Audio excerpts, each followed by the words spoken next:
بسم اللہ الرحمن الرحیم۔ نام کتاب سلام بر ابراہیم، مصنف ابراہیم ہادی۔ سال طباعت جنوری 2018۔ انتصاب فقر نبیین خاتم المرسلین حضرت محمد مصطفیٰ صلی اللہ علیہ وآلہ وسلم کے نام۔ بسم اللہ الرحمن الرحیم۔ مقدمہ۔ اسلامی انقلاب کی برکتوں میں سے ایک ایسے ہماگیر چہروں کا ظہور ہے جو انسانی معاشرے کو بیدار کرنے اور نئی زندگی عطا کرنے کی صلاحیت رکھتے ہیں۔ یہ وہ تابناک چہرے ہیں جو ایک طرف بلند اسلامی افکار سے آشنا ہیں اور دوسری طرف میدان عمل میں بھی شریعت کی پیروی میں پیشگام ہیں، دشمنان دین کے مکر و حیلوں سے بھی اچھی طرح آگاہ رہے ہیں اور ساتھ ہی محاذ کفر کے ساتھ برسر پیکار رہنے پر بھی اعتقاد رکھتے ہیں، اور شاید پوری تاریخ میں کبھی بھی امت مسلمہ آج کی طرح بڑی شدت کے ساتھ ایسے چہروں کے انتظار میں نہیں تھی۔ اس قسم کی شخصیات ایک خاص قوم اور سرزمین سے بالا تر ہیں، اور چونکہ یہ لوگ اسلام محمدی کے پرورش یافتہ ہیں، لہٰذا ہر مسلمان کے لیے چاہے وہ کسی بھی زبان یا قوم سے وابستہ ہو ایک نمونہ عمل اور آئیڈیل کی حیثیت رکھتے ہیں۔ اس قسم کے تابناک چہروں کو پہچاننے کا ایک طریقہ ان کی زندگی کے ایسے مختلف حالات و واقعات کا مطالعہ کرنا ہے جن سے ان کے بلند افکار، دینی بصیرت اور سماجی کردار اور ان کی سرفروشی اور فداکاری کا بخوبی اندازہ لگایا جا سکتا ہے۔ ہمیں بہت فخر ہے کہ ہم ایسے چند ایک سرفروشوں کے حالات زندگی پر مبنی اردو مواد پیش کرنے کی سعادت حاصل کر رہے ہیں جنہوں نے اسلامی انقلاب کی کامیابی میں ایک اہم رول نبھایا ہے۔ ہمیں امید ہے کہ آج کے مسلمان جوان ان عظیم ہستیوں کو اپنا آئیڈیل قرار دے کر اسلامی سرحدوں کے اندر اسلامی فکر کی تقویت اور مذہبی اقدار کی بالادستی کے لیے کوشاں رہیں گے۔ اس مجموعے کے لیے جن دوستوں نے تعاون کیا ہے ہم ان سب کا شکریہ ادا کرتے ہیں، خاص طور پر ان دوستوں کا کہ جنہوں نے شہید گمنام ابراہیم ہادی کے زندگی نامے کو اس مرحلے تک پہنچانے کی زحمت اٹھائی۔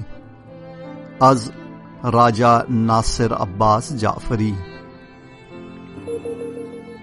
امام خمینی رحمۃ اللہ نے فرمایا، مستقبل میں کچھ لوگ جان بوجھ کر یا ناسمجھی میں عوام میں سوال اٹھا سکتے ہیں کہ اتنی قربانیوں کا نتیجہ کیا نکلا۔ انہیں یقیناً عوالم غیب اور فلسفہ شہادت کا کوئی علم نہیں ہوگا، اور وہ یہ نہیں جانتے ہوں گے کہ جو شخص محض خوشنودی خدا کی خاطر محاذ جنگ پر جاتا ہے اور خلوص کی تشتری میں سر رکھے حاضر ہوتا ہے، گردش دورہ نہ تو اس کی بقا اور جاویدانی پر اثر انداز ہوتی ہے اور نہ ہی اس کے بلند مرتبے میں کسی طرح کی کوئی کمی آتی ہے۔ ہمیں شہداء کی قدر و منزلت اور ان کے قائم کردہ نقوش کے مکمل ادراک کے لیے ایک طولانی سفر کرنا ہوگا اور گردش ایام کے ساتھ انقلاب کی تاریخ اور مستقبل کی خاک چھاننی ہوگی۔ اس میں کوئی شک نہیں کہ خون شہداء انقلاب اور اسلام کا بیمہ حیات ہے۔ خون شہداء نے رہتی دنیا تک انسانوں کو استقامت اور پائیداری کا درس دیا ہے، اور خدا جانتا ہے کہ راہ شہادت کبھی مسدود ہونے والی نہیں ہے۔ مستقبل کی اقوام شہداء کے نقش قدم پر چلیں گی، ان کی پاک تربتیں قیامت تک درد مندوں اور عاشقان و عارفان الہی کی زیارت گاہ اور حریت و آزادی کے طلبگاروں کے لیے دار و شفا رہیں گی۔ ابراہیم ہادی ہی کیوں؟ 2007 کی گرمیوں کی بات ہے جب میں تہران کی امین الدولہ نامی مسجد میں مغربین کی نماز جماعت میں مشغول تھا۔ مجھ پر عجیب و غریب حالت طاری تھی۔ سب کے سب نماز گزار علماء اور مجتہد تھے۔ میں جماعت کی دوسری صف کے دائیں طرف ایک کونے میں کھڑا تھا۔ نماز مغرب ختم ہو جانے کے بعد میں نے اپنے اطراف پہ نظر ڈالی تو میری حیرت کی انتہا نہ رہی۔ مسجد چاروں طرف سے پانی میں گھری ہوئی تھی، ایسا لگ رہا تھا جیسے سمندر کے بیچوں بیچ ایک جزیرہ ہو۔ امام جماعت سفید عمامہ لگائے ایک معمر نورانی شخص تھا۔ وہ اپنی جگہ سے اٹھا اور لوگوں کی طرف رخ کر کے اپنی گفتگو شروع کی۔ میں نے اپنے بغل میں بیٹھے ہوئے ایک سن رسیدہ شخص سے پوچھا، کیا آپ امام جماعت کو پہچانتے ہیں؟ انہوں نے جواب دیا، یہ آیت اللہ شیخ محمد حسین زاہد صاحب ہیں، جو آیت اللہ حق شناس صاحب اور آیت اللہ مجتہدی صاحب کے استاد ہیں۔ چونکہ میں نے پہلے ہی آیت اللہ شیخ حسین زاہد صاحب کی روحانی عظمت اور برجستہ شخصیت کے بارے میں کافی کچھ سنا تھا، لہٰذا ان تمام باتوں کو بڑے غور سے سننے لگا۔ عجیب و غریب خاموشی چھائی ہوئی تھی، سبھی لوگ ان کی طرف دیکھ رہے تھے۔ آپ نے اخلاق اور عرفان کے سلسلے میں کچھ مطالب بیان کرتے ہوئے فرمایا، دوستو اور عزیزو، لوگ ہمیں اخلاق و عرفان کی ہستیاں سمجھتے ہیں وغیرہ وغیرہ، لیکن عزیزو، عملی اخلاق اور عرفان کی ہستیاں در حقیقت یہ لوگ ہیں۔ یہ کہتے ہوئے انہوں نے ایک بڑی سی تصویر ہاتھ میں اٹھائی۔ میں اپنی جگہ پر گھٹنوں کے بل کھڑا ہوا تاکہ اچھی طرح اس فوٹو کو دیکھ سکوں۔ لمبی داڑھی والے ایک جوان کی تصویر تھی جو بھورے رنگ کی ایک قمیص پہنے ہوئے تھا۔ میں نے غور سے فوٹو کو دیکھنا شروع کی۔ جی ہاں، میں اسے اچھی طرح پہچانتا تھا۔ اس کا چہرہ میں نے کئی بار دیکھا ہوا تھا اور اس بارے میں مجھے ذرہ برابر شک نہیں تھا کہ یہ ابراہیم تھا، ابراہیم ہادی۔ اس کی باتیں میرے لیے کافی حیرت انگیز تھیں، کیونکہ یہ باتیں عرفان اور اخلاق کا برجستہ استاد شیخ زاہد حسین کر رہا تھا، جس کے سامنے بہت سارے علماء نے زانوئے ادب تہ کیا تھا۔ اس نے ابراہیم کا تعارف اخلاق عملی کے ایک استاد کے عنوان سے کرایا۔ میں نے آپ سے کہا، یہ شیخ حسین زاہد کون ہے؟ وہ تو کب کے رحلت کر چکے ہیں۔ حیرت زدہ ہو کر میں نیند سے جاگا تو 10 اگست 2007 کی رات کے 3 بج رہے تھے، جو حسن اتفاق سے 27 رجب المرجب یعنی عید بعثت پیغمبر اکرم کا دن تھا۔ یہ خواب وہ رویائے صادقہ تھا جس سے میرے پورے بدن پر لرزہ طاری ہوا۔ میں نے کاغذ اور قلم اٹھایا اور جو کچھ سنا اور دیکھا تھا اسے بڑی تیزی سے لکھ ڈالا۔ اب میری آنکھوں سے نیند اڑ چکی تھی۔ میں نے اپنے دل و دماغ میں ابراہیم ہادی کی ان یادوں کو دہرانا شروع کیا جو میں نے ان کے بارے میں سنی تھیں۔ یہ بات مجھے بہت اچھی طرح یاد ہے کہ فروری 1994 کے ماہ رمضان کی آخری شب میں مسجد الشہداء میں تھا، تو ہم سب قدیم فوجی ساتھی مل کر شہید ابراہیم ہادی کے گھر چلے گئے، جہاں شہید ابراہیم کی والدہ کے انتقال پر مجلس برپا تھی۔ مسجد کے پیچھے والے شہید موافق نامی گلی میں ان کا گھر واقع تھا۔ حسین اللہ کرم صاحب نے شہید ہادی کے بارے میں اپنی گفتگو شروع کی۔ ان کے واقعات بڑے عجیب تھے۔ اس وقت تک میں نے کسی سے بھی اس طرح کی باتیں نہیں سنی تھیں۔ اس رات خدا کا لطف و کرم میرے شامل حال ہوا، کیونکہ جنگ تو میں نے دیکھی ہی نہیں تھی۔ اس وقت تو میری عمر صرف 7 سال تھی، لیکن خدا نے مجھے اس جلسے میں حاضر ہونے کی توفیق دی تاکہ میں اس کے ایک مخلص بندے کو اچھی طرح پہچان سکوں۔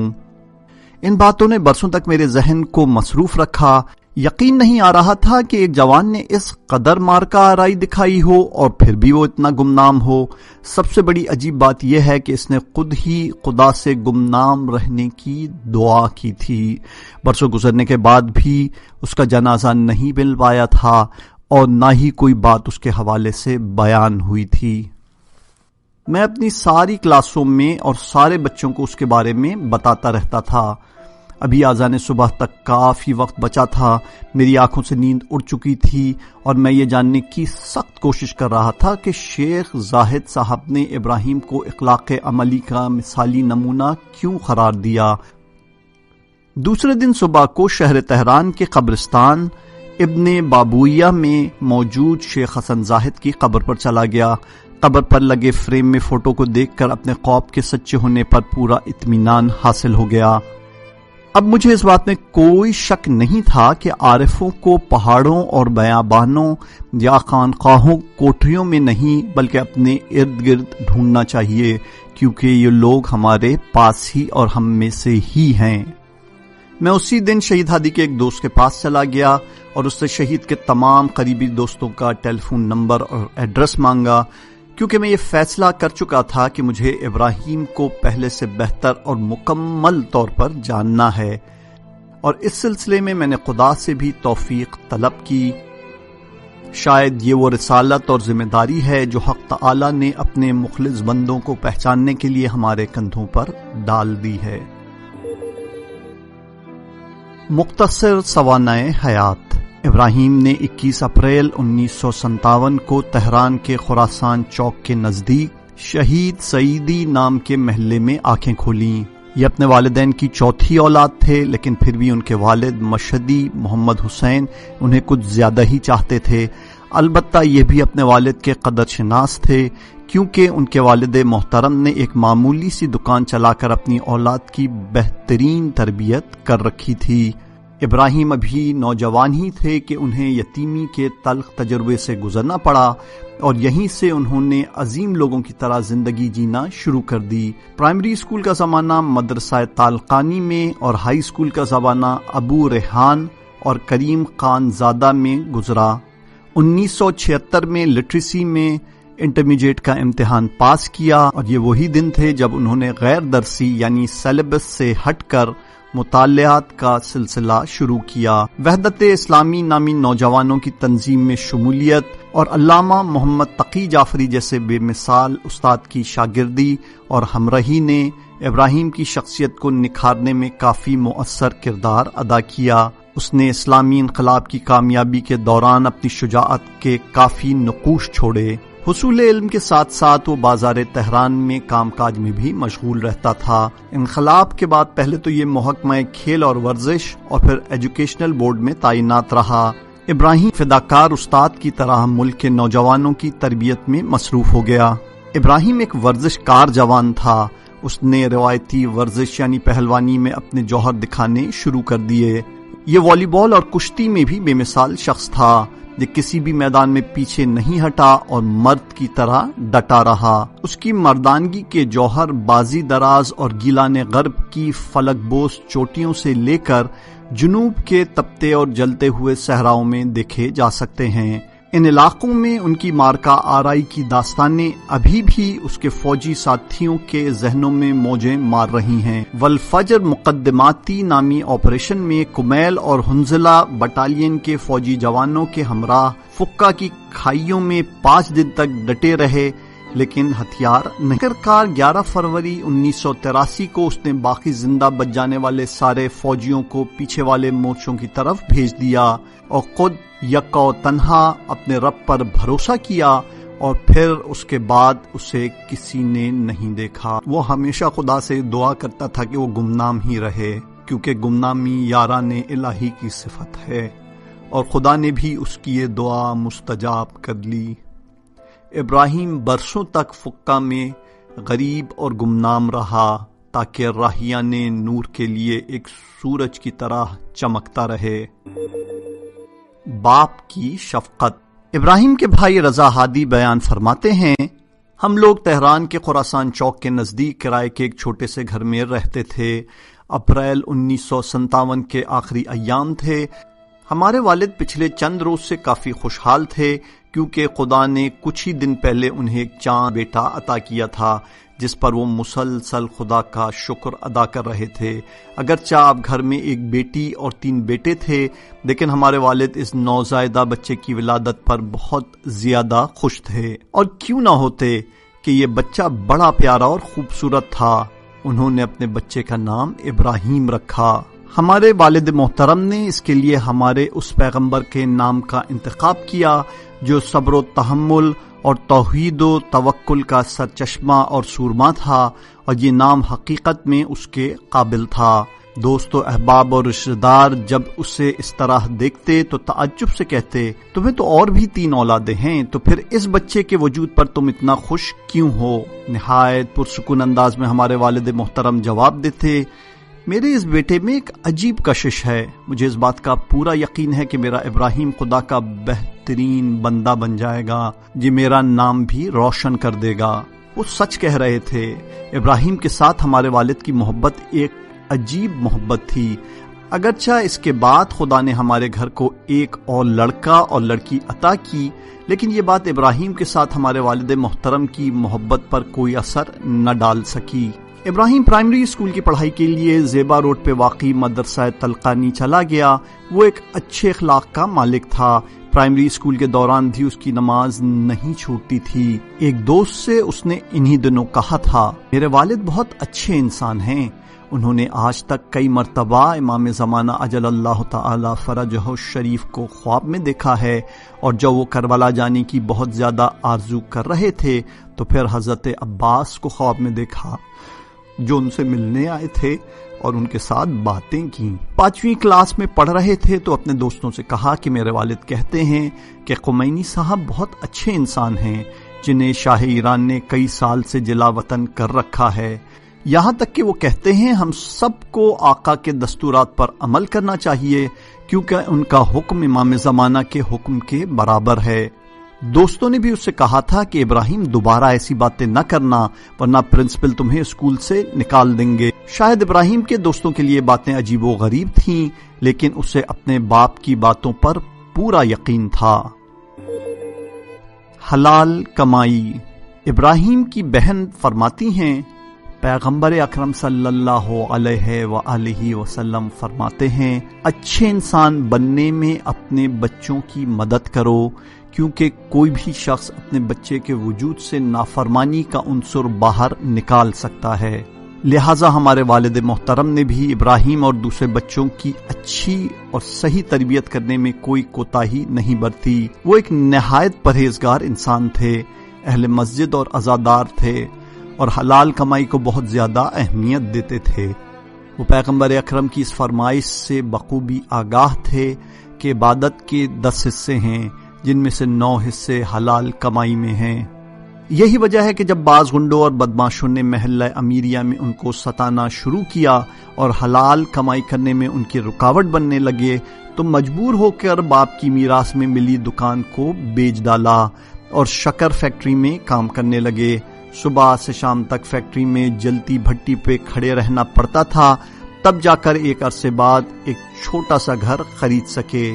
ابراہیم بار بار یہ بات دہراتا تھا کہ اگر ہمارے والد نے بچوں کی اچھی تربیت کی تو یہ ان کی سختیوں کا صلہ ہے جو وہ حلال کمائی کے لیے اٹھاتے تھے. جب وہ اپنے بچپن یاد کرتا تو کہتا تھا، میرے والد مجھے قرآن حفظ کراتے تھے اور ہمیشہ مجھے اپنے ساتھ مسجد لے جاتے تھے. ہم لوگ زیادہ تر مسجد آیت اللہ نوری جاتے تھے جو سرچشمہ نامی چوراہے پر واقع ہے. اس مسجد میں علی اصغر علیہ السلام نامی انجمن بنی ہاشم کی خدمت کا افتخار میرے والد کو بھی ملا تھا. ابراہیم پرائمری اسکول میں پڑھتا تھا.